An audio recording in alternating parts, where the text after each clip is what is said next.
March 1st, 2026. 6 American soldiers are dead. They were U.S. Army Reserve troops, not special forces, not frontline fighters. Captain Cody Cork, 35, from Florida. Sergeant First Class Noah Teachins, 42, from Nebraska.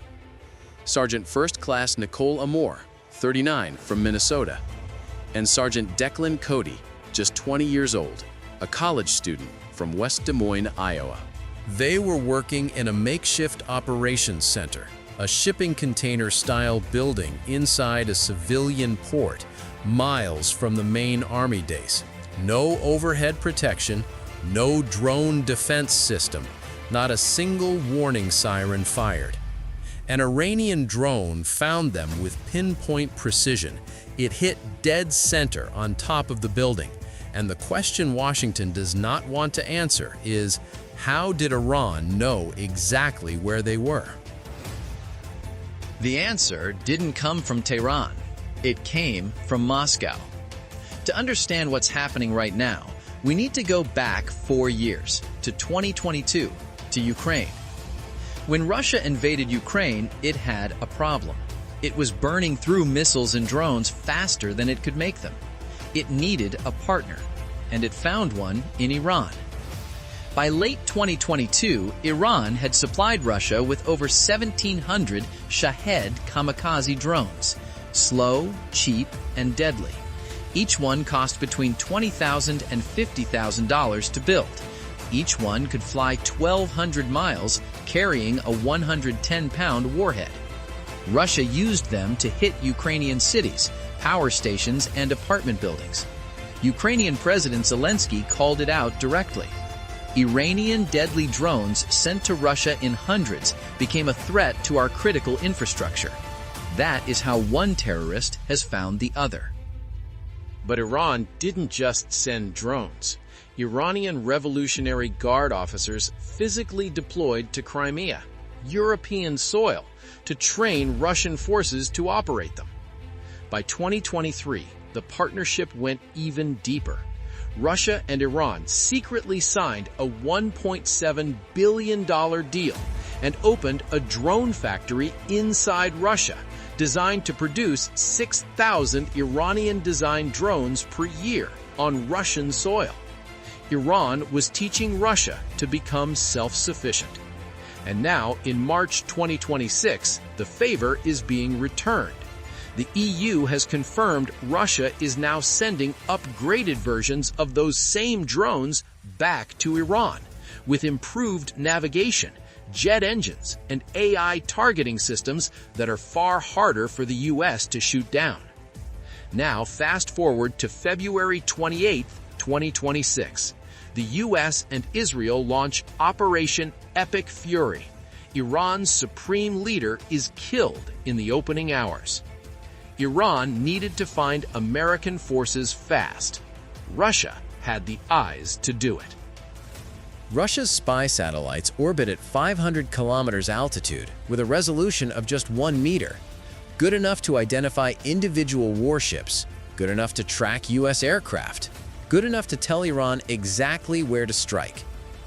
According to 3 senior US officials who spoke to the Washington Post, since the very first day of the war, Russia has been passing Iran the real-time locations of US military assets. One official described it as, quote, a pretty comprehensive effort.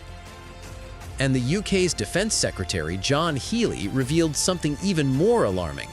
Russia wasn't just sharing satellite data, it had trained Iran's military before the war even started. Quote, there was an axis of aggression between Russia and Iran. Moscow provided not only intelligence, but also training to Iranian forces before the war began. Security analyst Dara Massicot from the Carnegie Endowment noted the results on the ground. Iranian strikes were far more precise than expected. Quote, they're making very precise hits on early warning radars. They're doing this in a very targeted way. This is Russian quality intelligence. The result? 6 Americans are dead. in a location that Iran had no obvious reason to know about. A shipping container building inside a civilian port, miles from any military base. So what happened when Washington found out Russia was helping Iran kill Americans? President Trump stood on the Dover Air Force Base tarmac, saluting the 6 flag-draped cases. Then he boarded Air Force One, flew to Miami, and told reporters that Russia's intelligence assistance was pretty comprehensive. Defense Secretary Pete Hegseth was asked directly on CBS 60 Minutes about Russia helping Iran target U.S. troops. "No one's putting us in danger, we're putting the other guys in danger. The only ones that need to be worried right now are Iranians." White House Press Secretary Carolyn Leavitt added, "It clearly is not making any difference with respect to the military operations in Iran because we are completely decimating them." And critically, Trump has never publicly called out Putin, never warned Russia to stop. His press secretary wouldn't even confirm whether Trump had raised the issue with Putin at all. Republican Congressman Michael McCall of Texas broke ranks, posting publicly, "Iran armed Russia with lethal drones to massacre Ukrainians, and now Putin is returning the favor by providing intel to kill Americans. Putin has no respect for Trump's efforts." For 3 weeks, the Russia-Iran intelligence deal stayed in the shadows, confirmed by officials, denied by Moscow, dismissed by Washington. Then on March 26th, the EU's top diplomat said what no one in Washington would. "We see that Russia is helping Iran with intelligence to target Americans, to kill Americans. And Russia is also supporting Iran now with the drones so that they can attack U.S. military bases." Then she connected the two wars directly and pointed the finger at Moscow. These wars are very much interlinked. If America wants the war in the Middle East to stop, Iran to stop attacking them, they should also put the pressure on Russia. The EU is telling America something blunt. The reason Iran can keep fighting is because Russia is enabling it, and America's response to Russia has been nothing. Let's pull back and look at the full picture. America is fighting Iran, but Russia, a nuclear-armed superpower, is feeding Iran intelligence to kill U.S. forces. That makes Russia an indirect co-belligerent in a war where Americans are dying. And here's what nobody in mainstream media is connecting. While American soldiers are dying with Russian intelligence, Russia is making billions. The closure of the Strait of Hormuz has pushed oil prices past $100 a barrel. Putin is having his best oil revenue quarter in years. He is being paid by the chaos he is helping create.